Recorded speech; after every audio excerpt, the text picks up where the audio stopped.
Bienvenidos a un viaje a lo más oscuro de la psicología humana. En este conteo exploraremos las sectas más perturbadoras que han dejado una marca siniestra en la historia.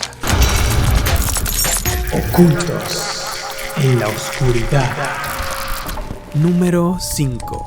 Heaven's Gate.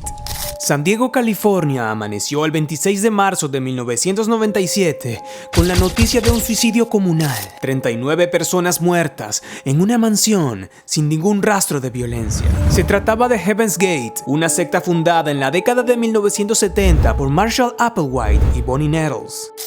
Comenzó como un grupo de individuos en busca de una mejora espiritual. Sin embargo, con el tiempo la secta se convirtió en una entidad obsesionada con la creencia de que la Tierra sería reciclada y solo aquellos que ascendieran a una nave espacial serían salvados.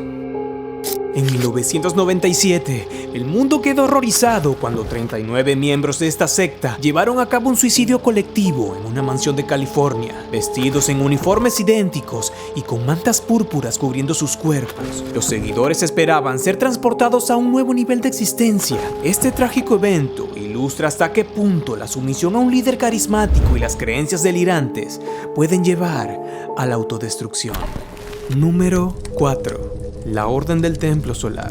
Fundada en la década de 1980 en Suiza, es un caso inquietante que mezcla elementos de religión, New Age y conspiración. Captaba a sus miembros con la promesa de salvarse del cercano fin del milenio que acontecería en el 2000 y en el que se celebraría la parusía, el retorno de Cristo Dios. La Orden del Templo Solar adquirió conceptos de la masonería, el rosacrucianismo y la homeopatía para fundar sus bases.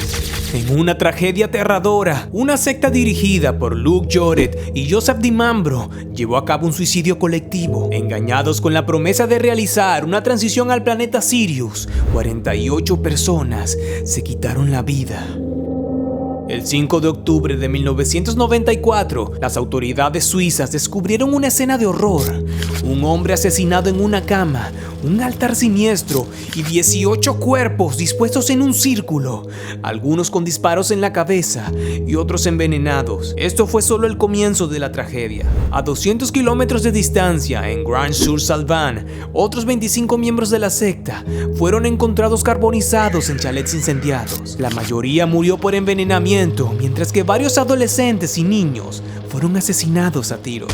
La pesadilla había comenzado 4 días antes en Canadá, donde un bebé de 4 meses fue asesinado cruelmente por orden de DiMambro, quien lo consideraba el anticristo.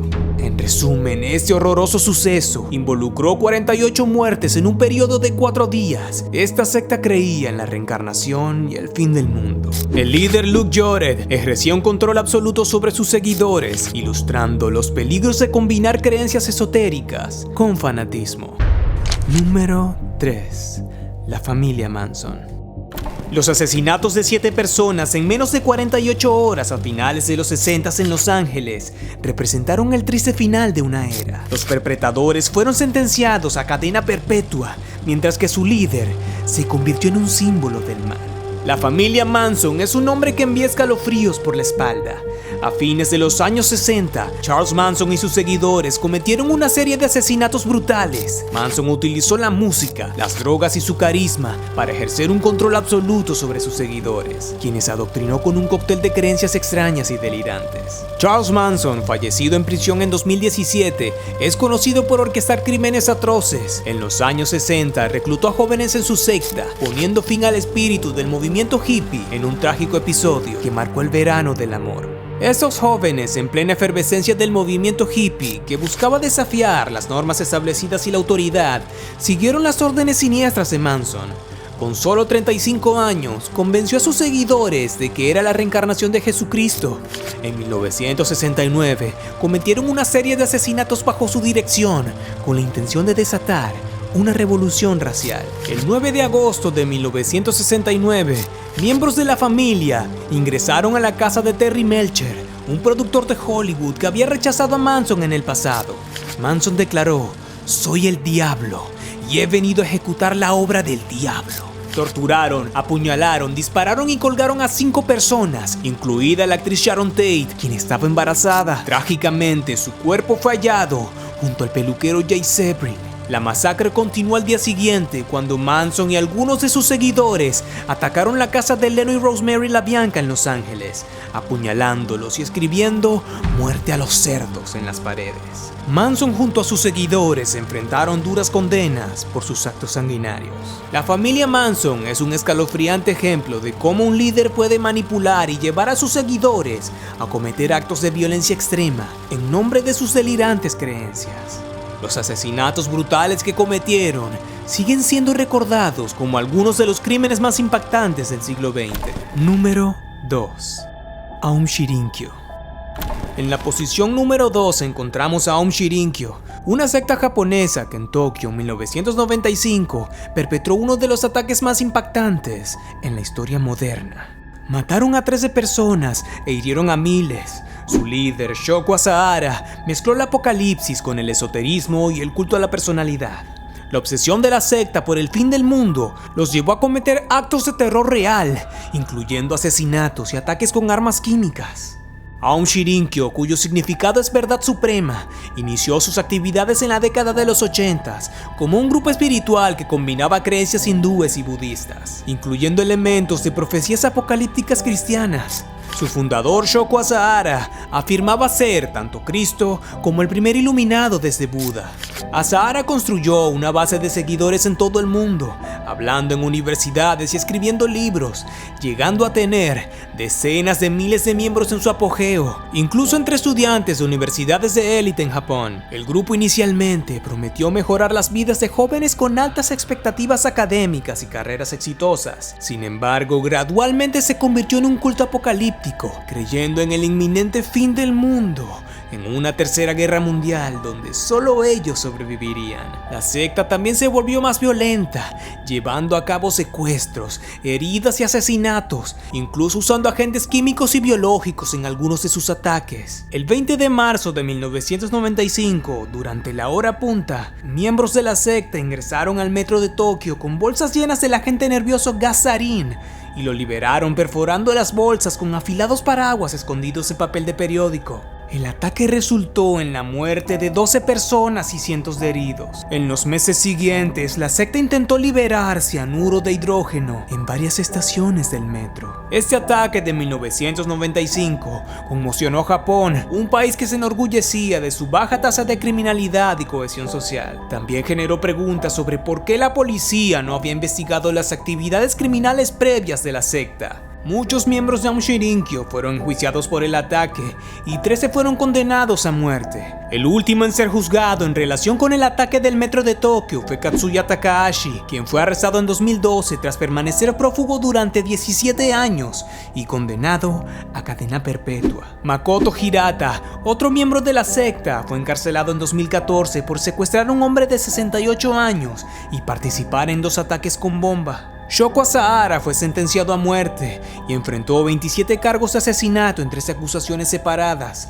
La fiscalía argumentó que Asahara ordenó el ataque del metro de Tokio y lo acusó de planificar el incidente en Matsumoto y el asesinato de la familia Sakamoto. Fue declarado culpable de los 13 de los 17 cargos y sentenciado a muerte el 27 de febrero de 2004, pero finalmente fue ejecutado en 2018.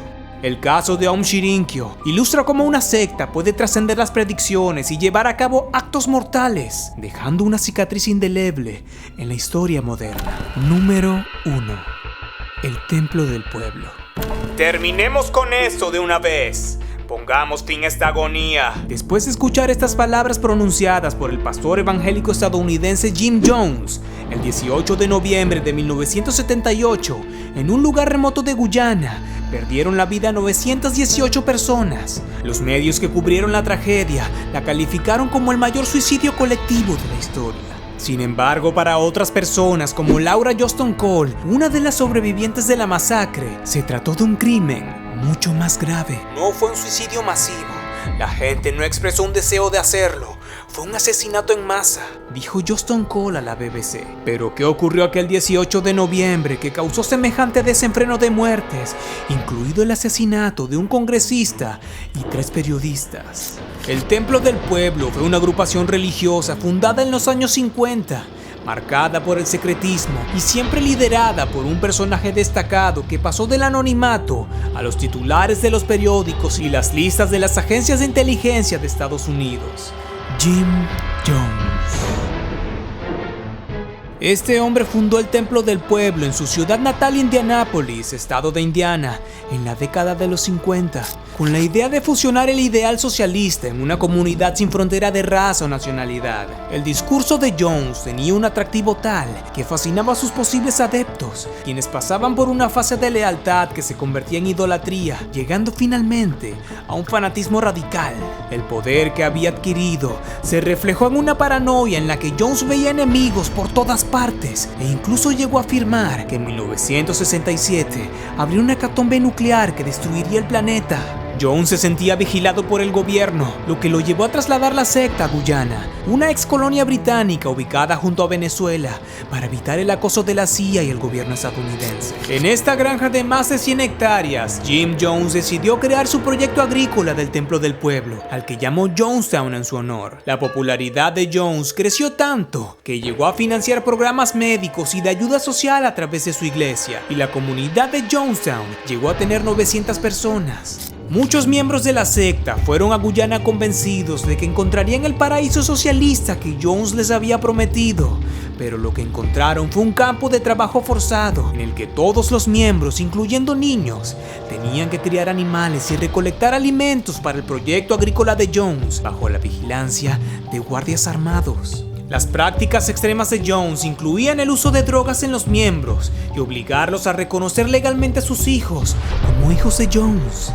También organizaba lo que llamaba noches blancas, simulacros de ataque contra Jonestown, en los que Jones daba a elegir entre luchar hasta la muerte o cometer suicidio colectivo como un acto revolucionario. Animados por Jones, la gente elegía el suicidio colectivo y se les daba un líquido que más tarde descubrían que no contenía veneno, aunque Jones les decía que lo contenía. En octubre de 1978, las denuncias de abusos en Jonestown y el caso de una pareja que había abandonado la secta y estaba tratando de recuperar a su hijo, al que Jones afirmaba que era suyo, llegaron a oídos del representante a la Cámara por el estado de California, Leo Ryan. Un mes después, el congresista se presentó en Jonestown acompañado de periodistas para evaluar la situación de la comuna in situ. Ryan y los periodistas, acompañados de algunos desertores de la secta que querían huir, estaban llegando a una pista de aterrizaje para regresar a Estados Unidos cuando fueron atacados por los guardias de Jim Jones. En el tiroteo murió el propio Leo Ryan, 3 periodistas y varios miembros de la secta. Los sobrevivientes huyeron a la selva. Todo parece indicar que esta situación fue el desencadenante para que Jones tomara la dramática decisión que pasaría a la historia. Es probable que Jim Jones fuera consciente de las consecuencias de sus actos, por lo que reunió a todos sus seguidores en el pabellón principal de Jonestown para realizar otro simulacro de Noche Blanca. Reiteró que las amenazas al paraíso eran reales y se puede escuchar en grabaciones en estado de casi delirio diciendo: "Tenemos que llevar a cabo una revolución de muerte. Por el amor de Dios, ha llegado el momento de poner fin a esto". Entonces pronunció la frase premonitoria de la muerte: "Hemos obtenido todo lo que queríamos de este mundo. Hemos tenido una buena vida y hemos sido amados. Terminemos con esto de una vez. Pongamos fin a esta agonía".